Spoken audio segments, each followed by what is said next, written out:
to our first hybrid luncheon of the year, Economic Update.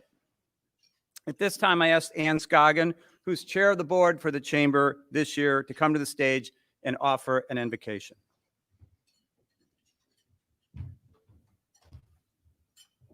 Hello, great to see everybody. Join me as we pray. Our Father in heaven, we praise you that you are Lord God Almighty, that you are sovereign and worthy of praise. I thank you, Lord, that you're creator of this world and sustainer of this world. And no matter the political environment or the economic environment, Lord, you bring the sun up every morning and give us a new, fresh, beautiful day. Thank you for that. Thank you for the opportunity to be here today. Thank you for the food and those that prepared it. I do thank you for Bill and Anna and the entire Chamber staff putting this together and all the work that they do in economic development. Thank you for how that you've blessed our region with business, and thank you for our speakers today who will be sharing information about economic development. You are great, God. We thank you. In your name I pray. Amen.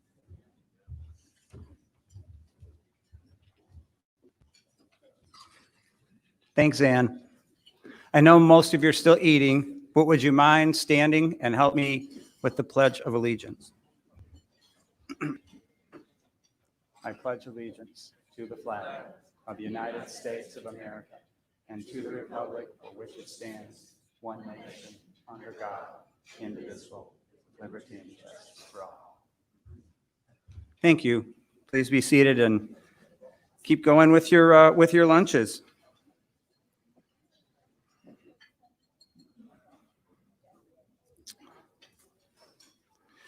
So we're really pleased that we have some elected officials with us today, and I'd like to introduce them to you. I want you to hold your applause until I finish with the list. We have Mayor Becky Ames. We have Mayor Pro Tem Randy Felshaw, City Councilman Mike Getz, and we have Port Commissioner Lee Smith. Thank you all for being here.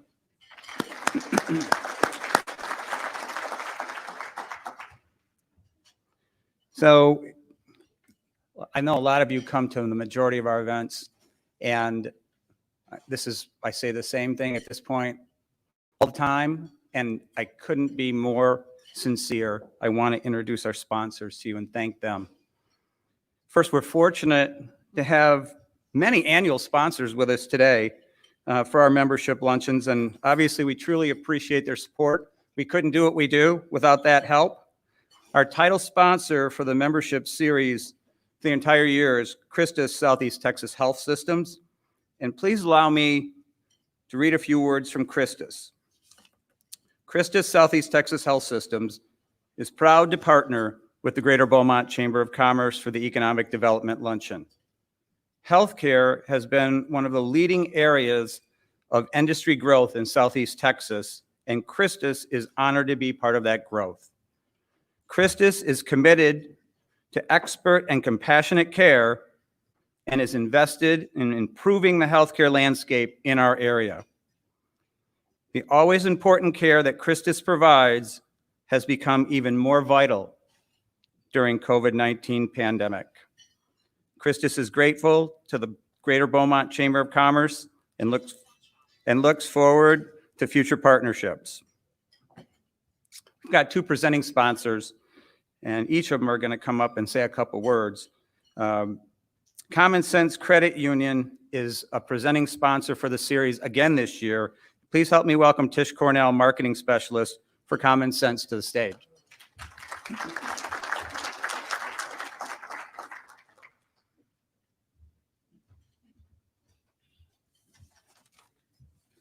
Hello, everyone.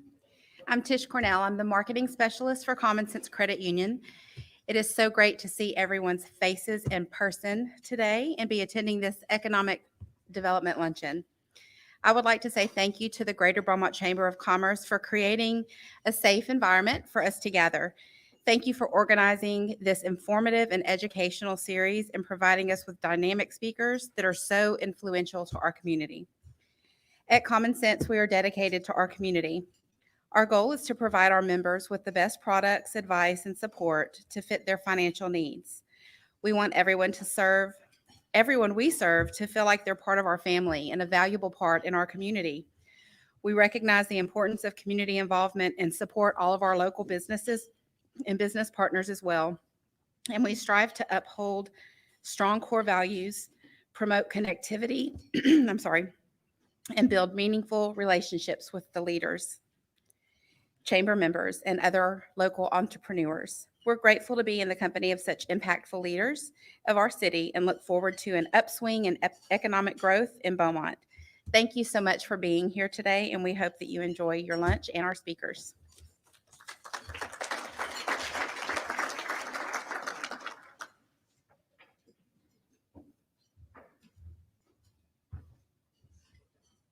Our other presenting sponsor for the entire membership series is Entergy Texas. And although you're going to hear him a little bit later, I'd still like to have Karl Segura, Senior Manager of Business Development for Entergy, come to the stage and say a few words. Karl, yeah, you stuck with me twice, so bear with me. Good morning. Maybe more than ever, it's great to see so many familiar faces. And it's actually great to see any face that's not on a Zoom screen. So for many years, Entergy Texas has had a wonderful partnership with the Chamber. So it's an honor for us to be a sponsor of today's event. We know that most of you were impacted by the outages that were caused by this year's hurricanes. We understand that because of the other challenges that 2020 has thrown at us, the stress level of those outages was magnified. From all the employees at Entergy, we sincerely thank you for your patience and your understanding during this unprecedented storm season. We have a brief video that offers a glimpse of what Entergy has been doing to restore power to our existing customers, as well as providing power needed for the economic growth and growth process across our region.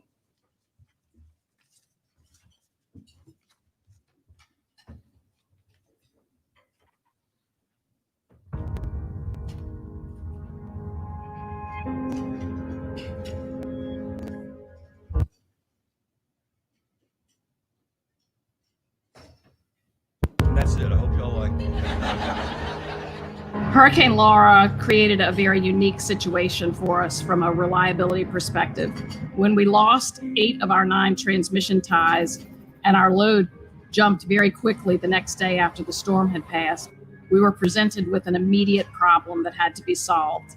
That problem was the fact that we were overloading the remaining lines that connected us. We had to make a very unexpected call, and that was to shed a significant amount of load. And the reason we had to do that was to protect the grid.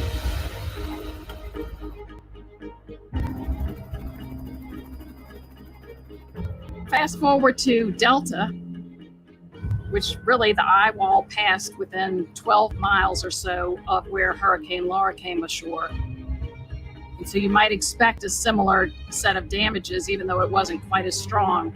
And the good news was all of our lines that we have rebuilt, all of those large 500 kV, 230 kV systems that we built, they all withstood the test of this storm. And so we did not have any of that significant transmission damage. These are projects that often would take us months and years to engineer and construct and put up. And we've done it in just weeks for not just 1, not 2, but 8 different large transmission projects that we've executed. And that's just connecting Louisiana and Texas together. There were many more within the state of Louisiana that had to be put up too. So our team has just worked with so many industry partners to get the right resources and right material. And our team has just done an amazing job of doing that, not just quickly, but most importantly, safely.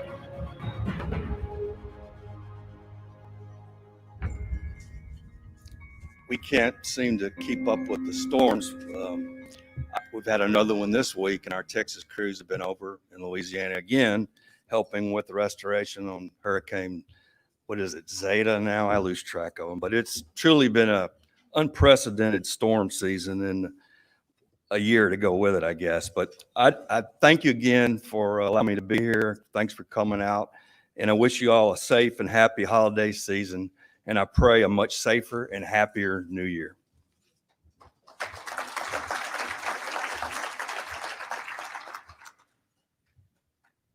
Thanks, Karl. And don't try to cut out. You're going to be up here again, so. So yeah, I want to first thank Christus, Tish, and Karl, and your organizations for supporting us this year. We have about 2 gold sponsors for today's event, and it's Beaumont Emergency Center and Do Good Federal Credit Union. And there is a little booth in the back for Do Good if you want to stop by and talk to them about your needs. So thank you both for supporting us. Our silver sponsor today is Sempra LNG.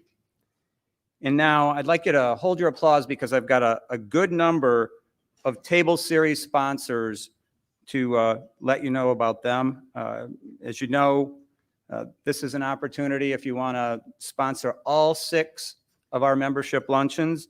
And we have quite a few great members that have done that for us this year, including American Air Systems, Baptist Hospital of Southeast Texas, CenterPoint Energy, Function 4, G&G Enterprises Construction Corporation, Gulf Coast Materials, a CRH company, iHeartMedia, KFDM, Lamar Institute of Technology, Lamar University, Mason Construction, Mobile Credit Union, Optimus Steel, the Port of Beaumont, Regina Rogers, Restep Marketing, Spindletop Center, the Medical Center of Southeast Texas, and Total Petrochemicals and Refining USA. Now, how about a round of applause?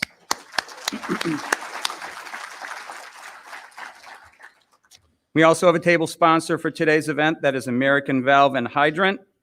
Our photo booth sponsor for the entire year, and the photo booth is back there if you're allowed to have photos with or without masks, is Bill Clark Pest Control.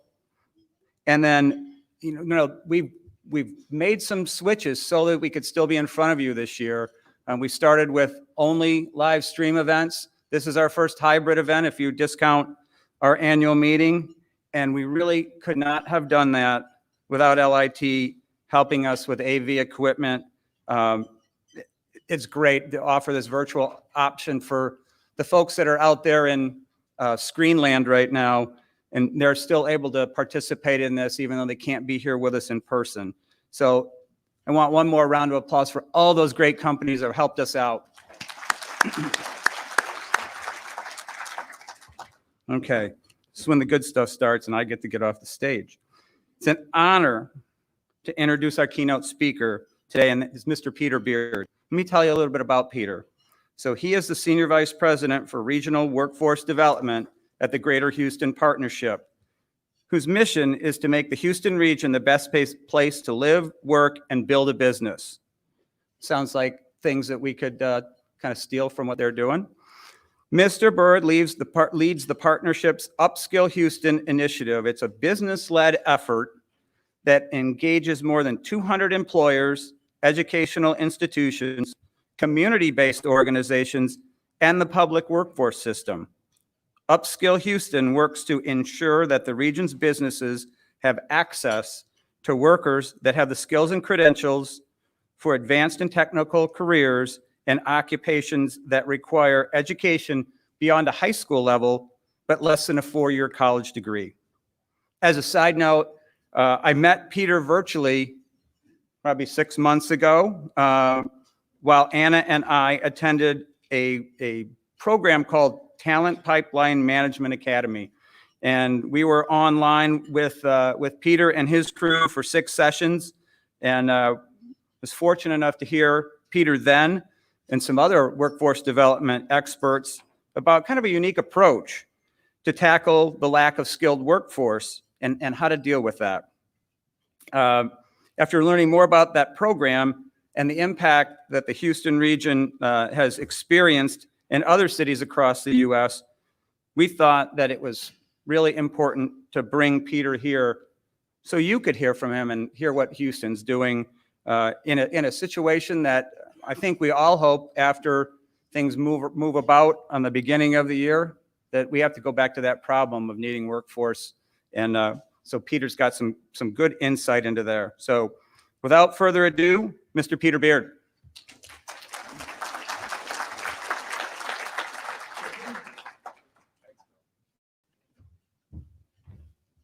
So thank you, Bill and Anna. It's been great to have you part of that academy. And also, I want to acknowledge Lamar Institute of Technology, because we've worked with them in some of the work we've done in the region, recognizing the petrochemical complex extends obviously from Beaumont down and further into Corpus.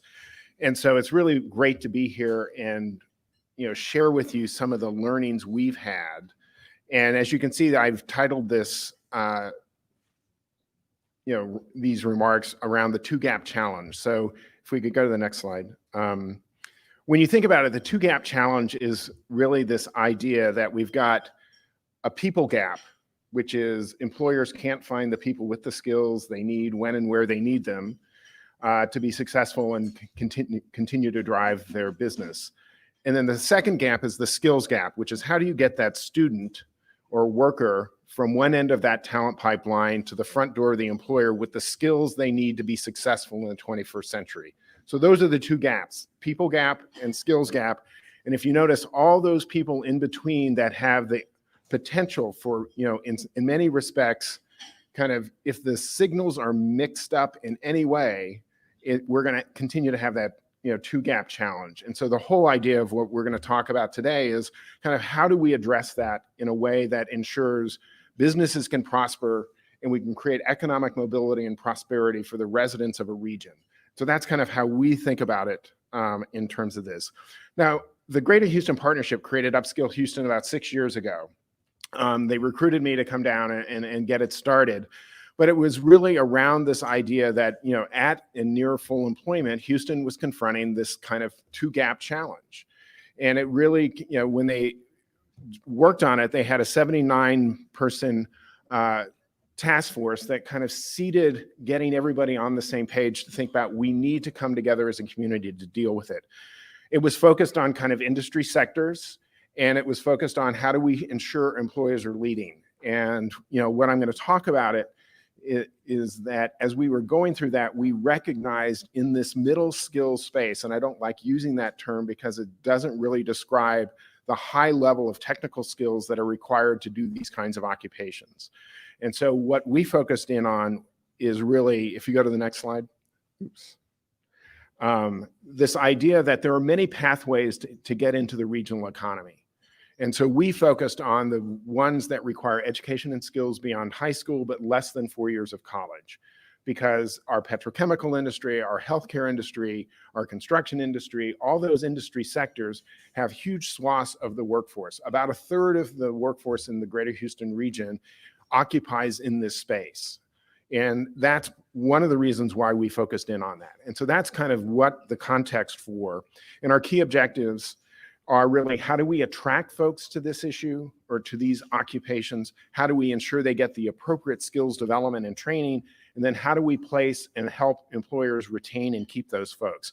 So those are the key objectives that UpSkill Houston has. And I'll come back to some of the learnings we've had and go in a little bit more detail about what has been going on. So if you go to the next slide, if you think about it, this is the talent pipeline. We've got to start with, how do we get individuals on an escalator from career awareness to career exploration to career preparation, to career, developing it, the skills, getting the coaching and upskilling and reskilling that may take place in an employer. And everybody has a role in this when you think about it. This is the value stream. When you think about the role school districts play in terms of career awareness and career exploration and the beginnings of skills development, they have a critical role, but they can't do it without employers. So if you notice at the top, the green part goes all the way back to career awareness. You need people talking about the kinds of occupations that exist out there and exposing individuals to that.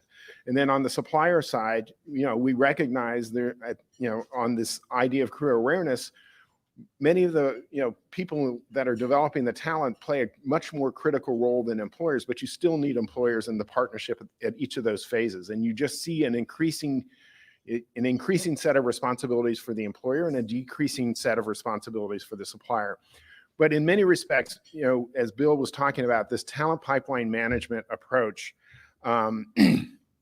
is something that the U.S. Chamber Foundation developed, and we were one of the first first communities in the nation to kind of pilot some of their strategies, and we have been a part of it ever since, which is why we've, in many respects, enjoy kind of thinking about this differently. And if we go to the next slide, you know, the whole idea is that if you think about our skills gap challenge as a supply chain problem, one end user of the talent pipeline is the employer. They're in the best position to know how many of what they need, what are the credentials and skills that are necessary to be successful, and where they get their best talent from. Same thing that happens in manufacturing in terms of when you think of the end user, the end manufacturer has to manage a supply chain. It doesn't mean that people are like this, but if you think about it that way, employers play a critical role in how they communicate the competencies and credentials and what they need with the folks that help develop the talent. And these are the 6 strategies. Strategy 1 is we think about it as a collective, it's a team sport. We need all the employers that are in the same industry coming together to actually work together because you confront the same problems. I think you all know that it's frustrating when someone leaves your employ for 50 cents an hour more because they went next door. That didn't change the fundamental elements of the supply chain and talent pipeline. And so in many respects, we think that the best way to address this is to have employers working together and playing it as a team sport and really give them the opportunity to get the facts that are important to them and be able to articulate it in a cohesive way to the talent pipeline providers. Everybody's going to play in this game, but if the employers can't sit down and have that opportunity to work together and get how many and of what, the competencies and skills, where they get their best talent, they really can't go effectively partner with the educational institutions or the workforce partners in the community that help develop those workforces. You know, and so that's kind of, if you go to the next slide, this just gives you a visual of how those things come together. The first strategy, the employer collaborative, is the most important, but you have to have the buy-in to do that. And then the employers coming together to get the facts straight. And as Bill and Anna know, and they'll have the tools and they'll have some support from the National Learning Network to really help, you know, as you move forward in this. And then partnering with the talent pipeline.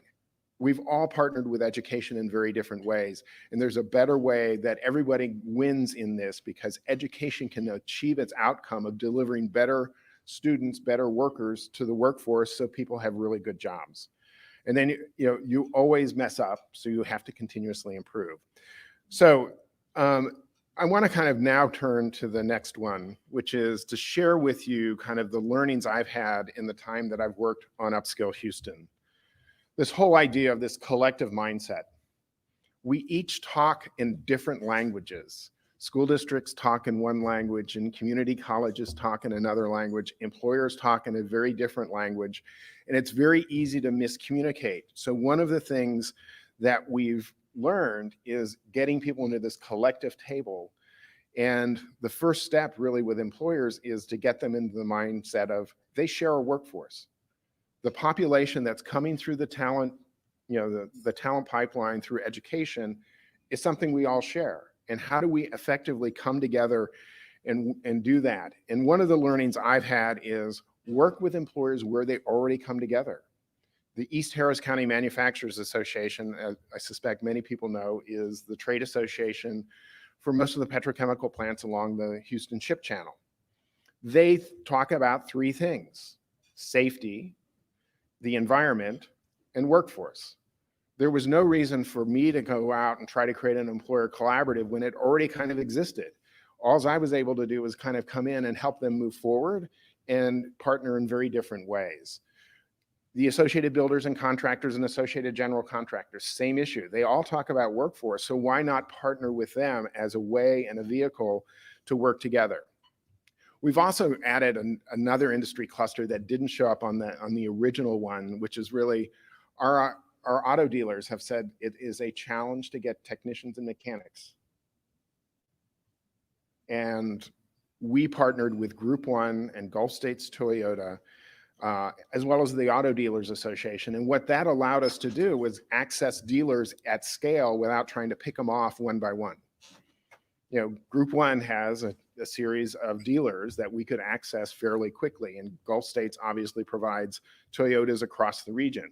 And so we were able to kind of pick up dealers, but it's this idea of how can we get people in the room to develop this collective mindset that we share this workforce. The second thing was this really collective learning. And it once again gets to the language we use and how do we get people on the same page about what the interests are. When I first got to Houston, one of the biggest challenges the partnership thought we confronted was the awareness issue that students and parents really don't know about the kinds of occupations. They wanted to do this great advertising campaign, but as you know, advertising can be expensive. Well, we focus grouped students and parents to find out what they cared about, and I'll talk a little bit about what came out of that. But it allowed us to collectively learn to then figure out what we needed to do in that value stream to help deliver better, people to come into that talent pipeline and make them aware of that. There was also collective learning in kind of our industrial construction area, and I'll come back and give a very specific example. But they got together and said, we actually need a competency map and come to some general agreement that there are 3 levels of helpers and 3 levels of journeymen, and what are the competencies and credentials that sit behind each of those levels. But that's the collective learning that they went through to get the language right, to get the competencies right. And then what I would say is the collective doing. It's like, how do you get this started? Because you can't kind of talk about it, you got to start doing it. S&B, which is an industrial construction contractor in Houston, and I'm sure works here in Beaumont, wanted more women in their construction workforce. So they partnered with the Workforce Board, they partnered with United Way, and they found a way to kind of prototype that has now been replicated by TD Industries and some others to help bring a more diverse workforce into the construction field. I'll talk a little bit in a little bit about the TRIO apprenticeship program. TRIO is a commercial electrician in Houston, Austin, and Dallas.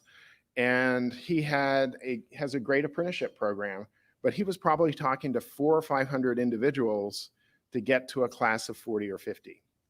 He then approached one of the school districts and said, hey, I got this problem. Could we create a pre-apprenticeship program? And that is, a prototype that has now been replicated by other contractors, as well as in other locations. I'll talk a little bit about our awareness campaign, and I'll also talk about this other thing which we think is also driving change, particularly for our industrial construction sector, is really around what an industrial craft competition that they're doing at the Houston Livestock Show and Rodeo. So now, I told you we did this focus group stuff. What we learned in our focus groups with students and parents was we asked them kind of 3 broad questions. What are the characteristics of a good job? And it's what you would expect, financial stability, it's safe, I get to do things that make a difference, it's challenging, I get to use technology. Sounds like just about any job, but we always skew that into the 4-year space and don't think those same attributes show up in the middle skill space. We then ask them, who do you want to hear from? Well, I want to hear from workers that are in those roles. I want to hear kind of how they got there, what they learned, why they like the job, what they get to do because of the job, any advice. And then finally, we ask them, who are your trusted sources of career information? 3 sources: family, friends, and neighbors. So the personal network was number 1. Teachers and counselors. What's the 3rd one? What was that? That's a vehicle to deliver. Faith-based organizations. Those were the 3 trusted sources, but they were also like, if this came in video format, we would share it on YouTube and via social media. So we created this video series called My Life as an electrician, my life as auto tech, my life as a process operator, a process technician, my life as a pharmacy tech, and there are more. We also partnered with another organization to do some animated videos related to soft skills, because we know it's not just about the technical skills, it's about the essential foundational skills that you need in the workplace. So these are available. they are, even though they have kind of a slight Houston centricity to them, they can be used anywhere. But in a recent survey by Working Nation, 31% of individuals surveyed across the country had never had a career conversation with a student or with a teacher or parent, which means there are a lot of folks that aren't getting exposed to this. So that's one of the reasons why we created this, and how do we kind of continue to push it out. And as I indicated, Trio Electric, which is the gentleman on your left-hand corner, created this pre-apprenticeship program. Let me describe it briefly. So the head of Trio Electric talked to the school district and said, hey, could we do this apprenticeship program? So they recruit them into the junior year. They brought one of their journeymen to teach the class. They created the lab in which it was going to be done. They spent the junior year, then he had a paid summer internship at $13 an hour for the students on an actual construction site. They finished the year. If they finish the year and complete, he guarantees he will hire them. If they decide to go on to college and want to become an electrical engineer, he's like, when you come back, I'll hire you as well. Right now, he's, by the end of last school year, he had 400 folks that had been or were in this pre-apprenticeship program in Houston, Dallas, and Austin. It is also partnered with the community college for a dual credit. So when they graduate, they have a level 1 certificate and they have their high school diploma and a job and are working on the 4 years they need for their journeyman's license. We've also now done it with commercial interiors, and it's become a prototype that people have followed. So that's one way of how businesses can partner differently to kind of articulate and actually build the program with the school district and get a better result. And as I understand it now, he's also thinking about, I probably can't employ all of these folks, even though he's on an expansion and growth as a business. He's partnering with other employers to help deliver those folks to them. So that's a good example of what has come out of this. I mentioned that our industrial craft folks had done some competency mapping. So this is kind of the pipe fitter level. It shows you there's kind of pipe fitter helper, then there's pipe, level 1, entry, mid, and high level, and then there's a journeyman track. Each of these are the competencies and skills they need to acquire. There's an NCCER credential that sits behind this. So now they have a way to say, if you start as a pipe fitter helper, you can progress, and here's the progression.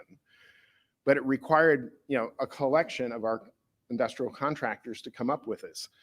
This wasn't enough for them because they're now in the conversation about how do we actually verify the ability for folks to perform the activities. So they're now in a conversation about what performance verification would look like, across this, because they believe the value proposition to the owner company is like, when you're paying for, a mid-level helper, you should be getting these kinds of results. And if you're paying for a mid-level journeyman, you should be getting these kinds of results, and it should be an improved quality product so that we can deliver on time, on budget, et cetera.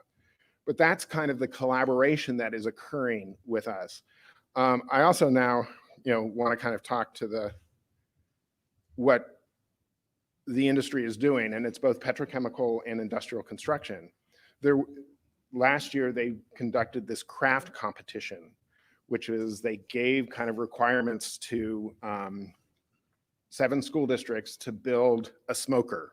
This is a 3-ton smoker, so it's not one you're going to move around. But the whole idea was that it had to have a safety component, which is critically important to the industry. So they were working with the instructors.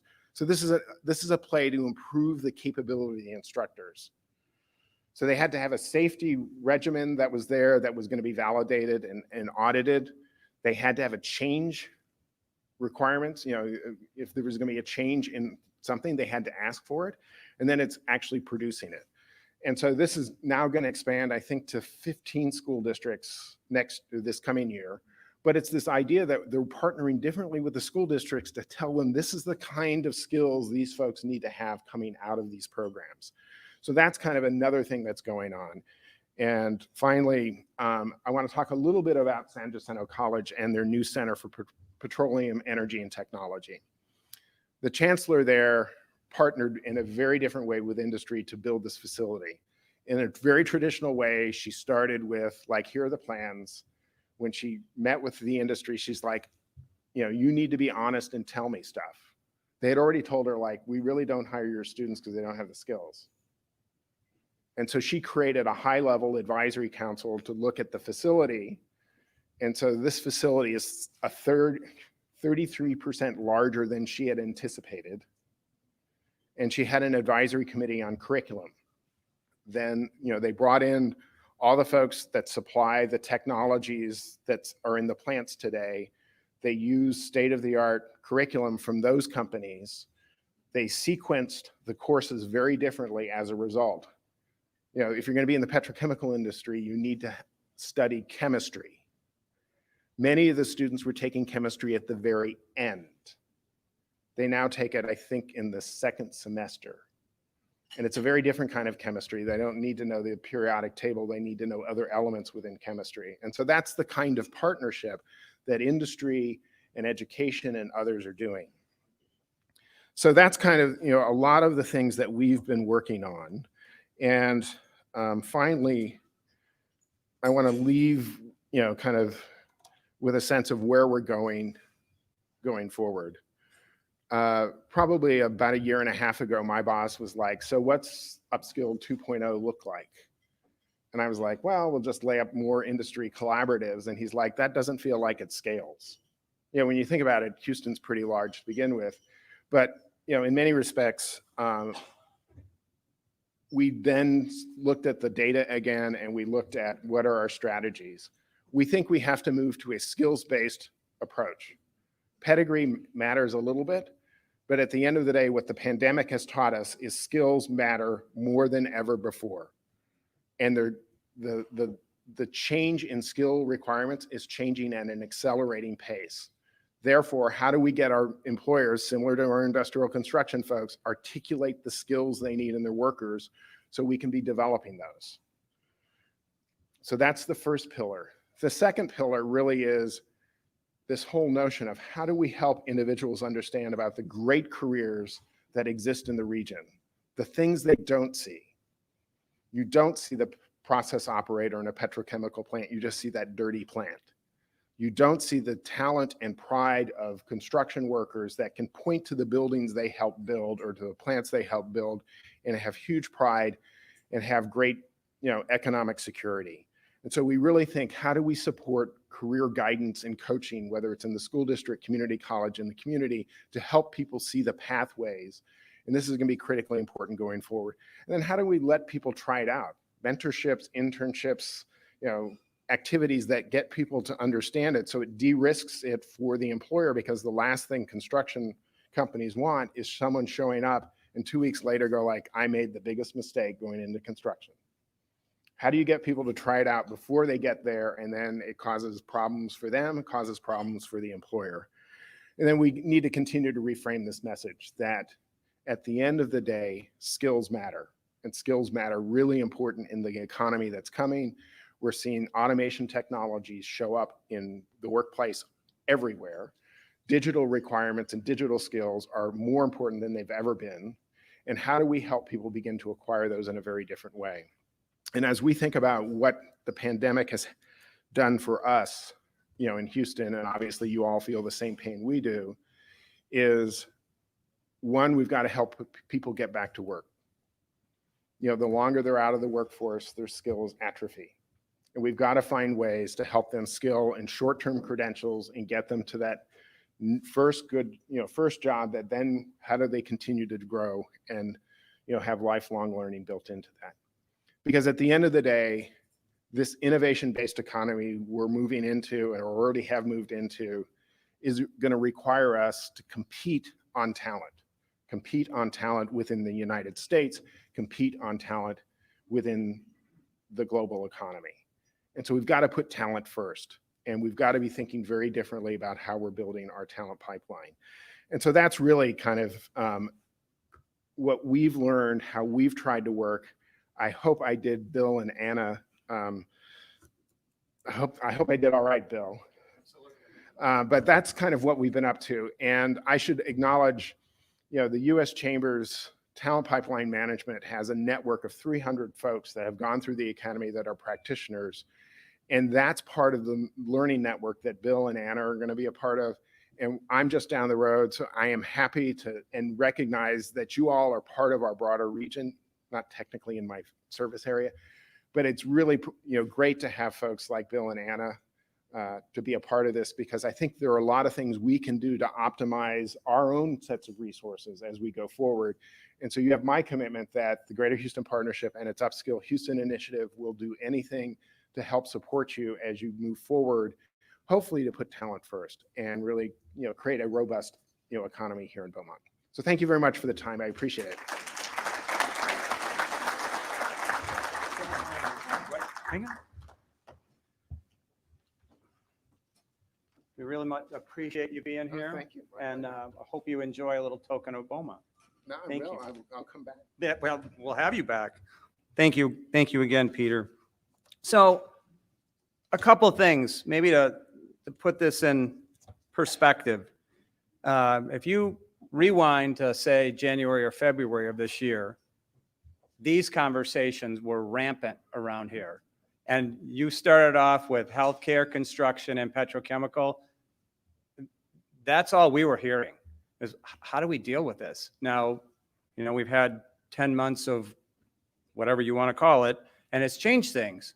But if you believe that in the future, we come back to where we were at the beginning of this calendar year, those conversations are going to start again.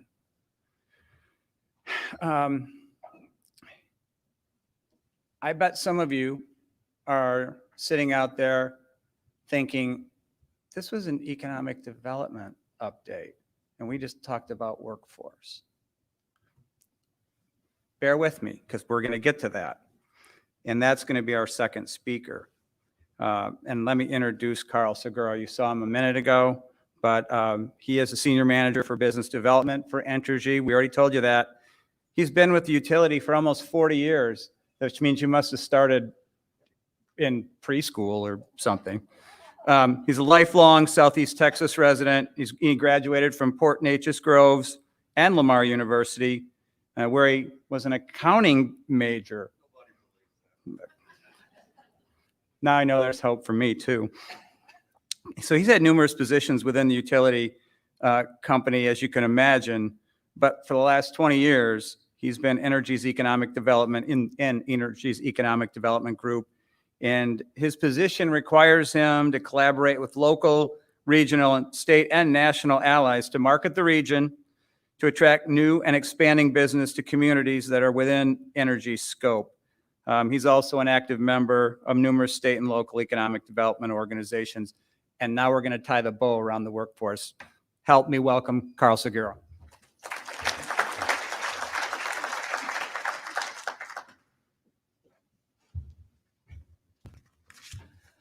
Well, thanks again. For those of you that don't know me, you should now after that wonderful introduction. For those of you that do know me, you realize that we just blew the theory about saving the best for last, but that is Bill's problem. I do want to thank Bill and his staff. They're true professionals. We work really closely with them. Anna and I work a lot on projects that are considering our area, and it's always great to have good help at the chambers.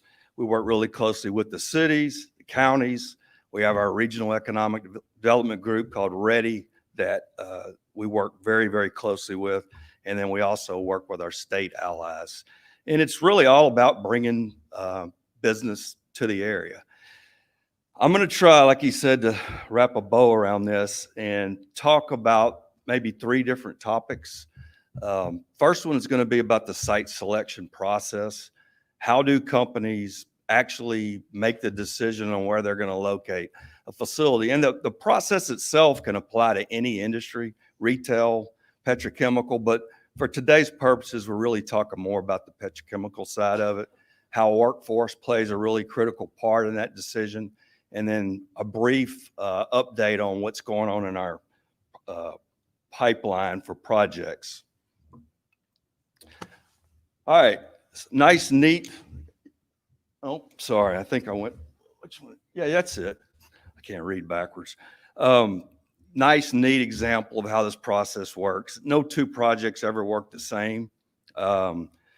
You know, some of these will start in the middle, you get eliminated at any minute, but the thing to remember is, especially for petrochemical, from the beginning of this process to the end, you're talking about years. And it takes a lot of work, hard work, dedication by a lot of different people. There's no way one person can provide all the information that these companies expect to have. And Anna does a great job with Beaumont, but I know she's got a close list of local allies that she brings in. They don't just randomly select your area. So I always start this with marketing, you know, proactive outreach. If you sit around and wait for them to come to you, they don't know about you before they start actually looking for a site, you're already lost. Obviously, our area is well known for petrochemical. We've got a lot of assets and the reasons that petrochemical are located here. I will say that for just about every petrochemical project, they do consider our area. Workforce plays a key part of that. We've got a really great workforce. We've had a history of that, and it's known worldwide. But we do a lot of marketing. Entergy, we don't just take your money for, you know, at the end of the month for your electric bill. We have a building and sites website that we try very hard. We work with a lot of local realtors, landowners, to keep an inventory of the buildings and sites that are available. We have drone videos, and I've been doing this so long. I think about how we used to do this, and it's like caveman stuff. But now we've got drone videos online where site selectors in New York can actually sit down and tour a site virtually on their computer. But if you haven't gone to our website, I will encourage you to do that. And we do a lot of face-to-face marketing. I belong to a ton of different organizations that have the corporate real estate brokers, consultants, and obviously COVID has slowed that end of the process down, but we have tried to maintain contact with those people as much as we can. So you've done your marketing, they know a little bit about your area, a project develops, they've got certain criteria that they have to make that company prosper. And so you get what we call a lead. And our state sometimes will get those leads and pass them out to the areas that are being considered. They don't just throw them out there for everybody to respond to. They send them to a specific area. So for petrochemical, again, we're going to be on that list. And they ask for RFIs, which are basically requests for information. Specific information. It's not about tell me about Beaumont, tell me about Southeast Texas. It's tell me about the real estate that you have available that a company could locate there and meet these needs. We need 500 acres on deep water with rail. And so I always tell people workforce and real estate to me are the two critical factors. Without that, you're not even gonna get in the door. We try to maintain a up-to-date website on all the industrial sites. To be perfectly honest, we've had so much success in the area. Our industrial sites are becoming fewer and far between, especially those that have infrastructure. So if any of you are sitting on 500 acres on deep water, come see me after and we'll talk. But once you get that information that they're looking for and they have shown interest in you, that's when it's all hands on deck and you have to formulate a response. I have a site selector friend of mine that I've known 20 years, and when I see her name pop up with a project, I'm like, she literally has a questionnaire with 250 questions you have to answer. And it's everything from taxes, incentives, utility costs, land costs, and that again is where Anna brings in a lot of her local people to help her with that response. And it's easier to access that information maybe than it used to be. But because of technology, they expect the turnaround on this stuff to be so much quicker. When I first started, they'd give you a few weeks. Now, if they give you a few days, you're lucky. So you submit the responses. They'll read them. they either eliminate you or you go on to the next level. If they do keep you in their site search, they'll follow up more questions, more information. And ultimately what they're trying to do is to come up with an estimated cost of business, what it's going to take to locate a petrochemical facility in Beaumont versus Corpus or Baton Rouge or Mexico or wherever. So that's what they use all this information for. So that's why it's so critical that we're able to provide it in a timely manner. If you still survive all of that, that's when they'll do their site visits. Obviously, COVID has put a halt to that. Ann and I've been working on a project for a couple of years now that they were out here, seemed like every other week, and now they've just pulled back on that. But when they come and visit the site, they're going to tour the site. They tell you who they want to meet with. You don't say, hey, I'd like you to sit down and meet with. It doesn't work that way. They say, we want to look at the sites and we want these people in the room to talk to us. Confidentiality, you know how hard it is to keep a secret for a couple of minutes versus 5, 6 years sometimes, but that's what we have to do. If you're working with a consultant and you ruin the confidentiality aspect of it, you not only lose that project, but you can lose any other project that they may have coming down the road. So it's critical, and I wish we could share information, you know, with everybody as soon as we get it, but we can't. So if you survive their site visits, they still like your sites. They usually get it to maybe 2 or 3 sites, and that's when all the negotiations start with the land costs to get infrastructure. And then finally, many, many years later, they make a decision. You're told yes or no, win or lose, and you win way more. You lose way more than you win because of the sheer competition. And it's a tough game. It really is. I mean, if you don't like being told no, this is not the area to get in, because I've lost way more than I've won. Next. Some of the factors that influence a site selection process, some of this is obvious, and you can talk to economic developers and they'll debate on which one. This is in no particular order, but there's certain people that feel that this should be at the top. For me personally, like I said earlier, if you don't have the workforce, or at least ability to train workforce relatively quickly, and the real estate, whether it's a building, whether it's a warehouse they're looking for, or that industrial site, they're not going to, they pass on. You're done. So I always lead with those two. But transportation infrastructure is obviously very important. We're blessed to have the ports and the waterways, extensive pipeline infrastructure, rail, highway access. Again, these are all reasons why we're so successful at the petrochemical industry. We do have great infrastructure. Business climate. We take this for granted sometimes here, but there are parts of the state and the country who do not want these petrochemical projects. They wouldn't even consider it. So I do have to commend the citizens that live here and the leadership for, when I get these prospects and they say, yeah, we'd like to meet with local leadership, whether it's with the mayor or the judge, they always echo that, hey, we want you here. And believe it or not, that means a lot to these people. Because like I said, there's certain parts, even of Texas, that they don't want it. And then cost to conduct business. And that's really, if you had to wrap it up, that's probably the most important thing, because it combines everything: permitting, taxes, cost of utilities. And then lastly, which I could spend all day talking about this, is incentives. And I'll just say that because things are so competitive, it's become a necessary evil. Everybody throws incentives at these, especially the petrochemical projects. You're talking about billions in capital investment. I wish it was something that we didn't have to do, but to be in the game, you really do, unfortunately. And it's a red flag for me if they start talking about incentives too early in the process.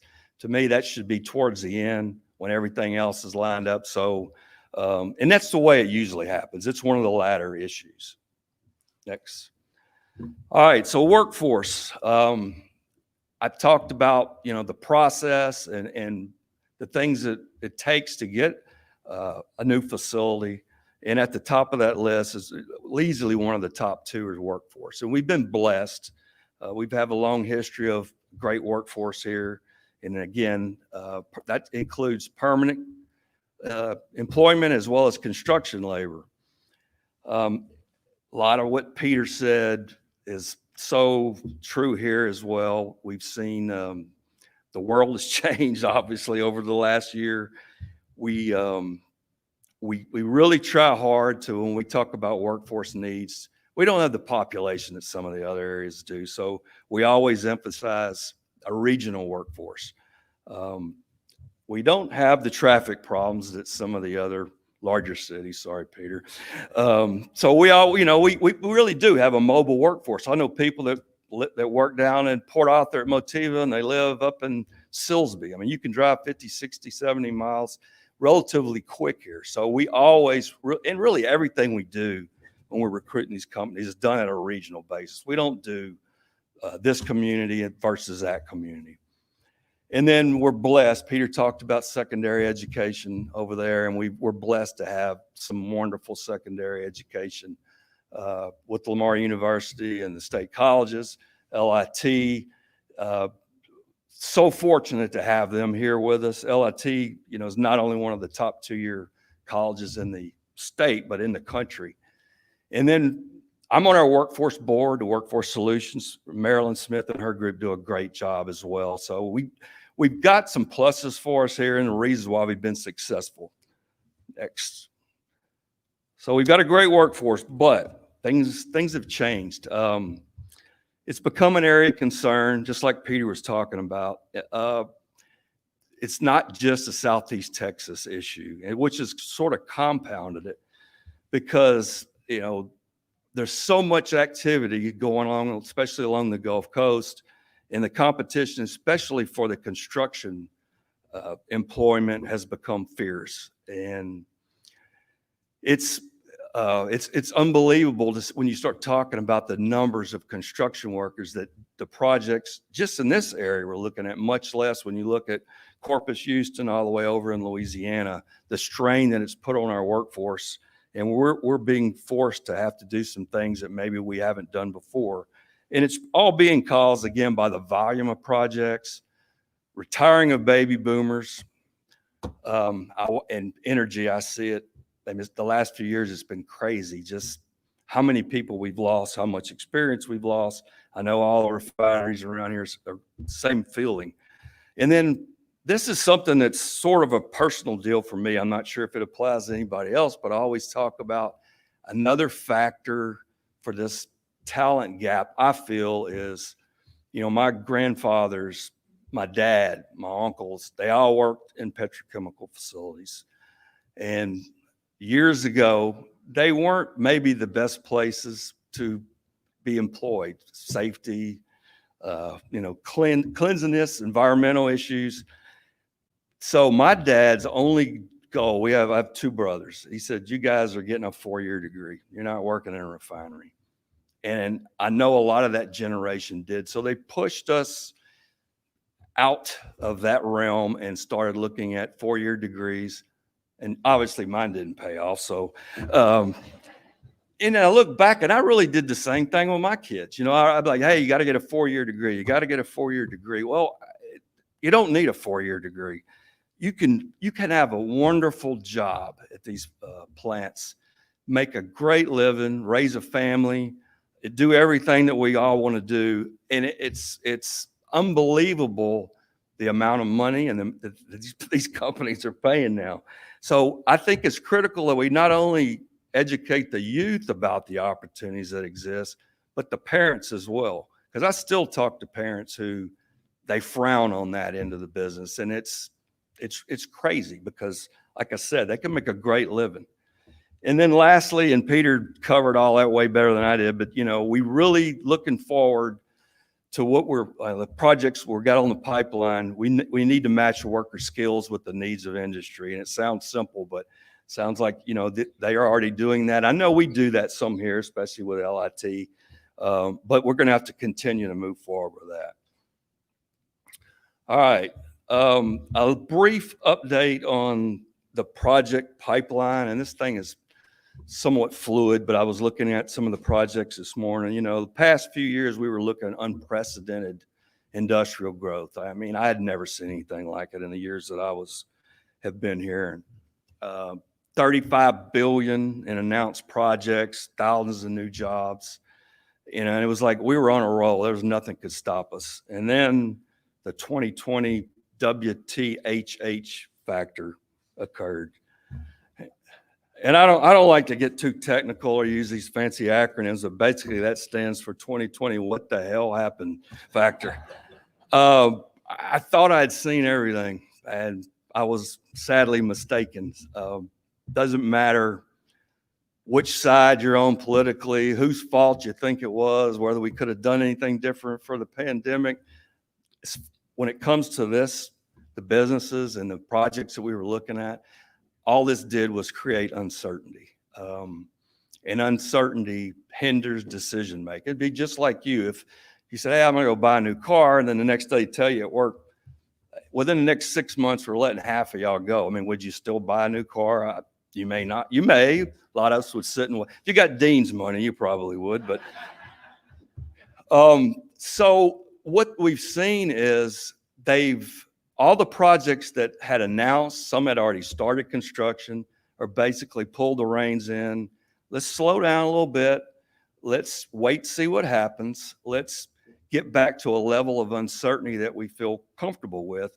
And really, when you think about it, this site selection process, all that is a way to minimize uncertainty, to find a site that they feel comfortable with that will allow them to make money for years and years to come. So hopefully we're going to see that heading, a little bit better direction. I have seen a little bit of activity lately pointing to that. So I'm hoping it continues. And the good news about all this, we haven't had any that have canceled.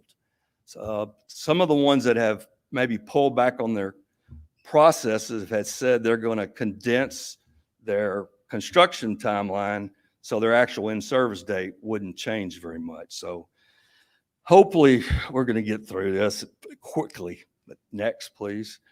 And then included in, the other projects, we were talking about 35 billion in announced. We've got another 20 billion, and this is a really fluid number. I happened to look at it this morning.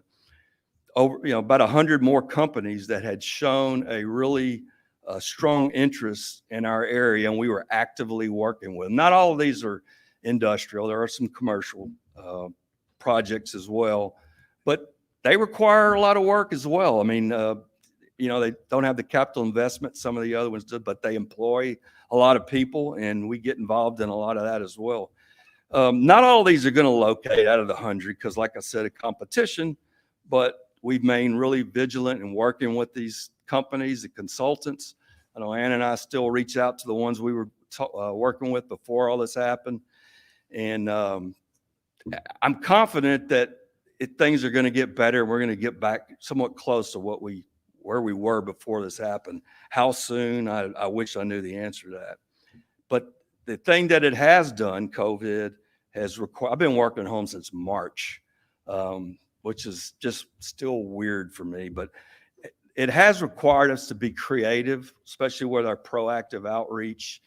I can't go to conferences anymore and talk to people face to face about what a wonderful place this is.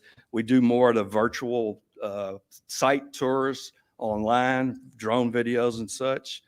And Entergy did something this year that we've never done. We contracted with a company, and they have all these analytics. They found companies that had a very good likelihood, or at least were considering reshoring their manufacturing facilities back to the States. And then they set up meetings with us. Of course, they were Zoom meetings, but I sat there with their CEOs and vice presidents and talked about moving manufacturing back to the States and why they should do it here. Of course, they were all Zoom meetings, like I said. And I will say this, probably showing my age, but before COVID, the only thing I knew about Zoom was that it was a Commodore's hit in the 70s. And I see like 90% of the people Googling, who are the Commodores? So anyway, I do thank y'all for having me, especially twice. If I haven't run you off now, and probably never will be. Thanks, Bill, again, for being such, you and your staff are really great to work with, and it's your true joy. Peter, again, thanks for coming over here and sharing this with us. And I just want to end it by saying, you know, try to remain positive. Try to please be safe, because I've known people that have this stuff and it's not good. And then more importantly, maybe than anything else, is stay unified, stay united, because just like the site selection process, we're going to have to do this as a team to get over these challenges that we're being faced with. And there's no way that we can do it individually. So thanks for having me, and God bless you all. Oh, thank you. Thank you very much, sir. Appreciate it. Appreciate it. So I hope that did tie the bow around the whole economic development and workforce conversation. Thanks, guys. I really appreciate you putting that together for us. Again, I want to thank our sponsors and you guys at MCML Elegante. I'm glad that we were able to get here and get out and see each other. I think at the annual meeting, I said the same thing, isn't it nice to see people face to face and not in little squares? So I hope we will see you on December 1st. That's going to be our final big luncheon of the year.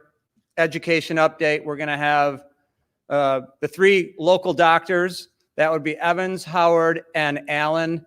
Not me. I can't get that kind of degree. But they're going to talk about what's going on in their respective organizations as it pertains to education. And I wouldn't be surprised if there's a little bit of a workforce slant to that as well. You think about what they're trying to do.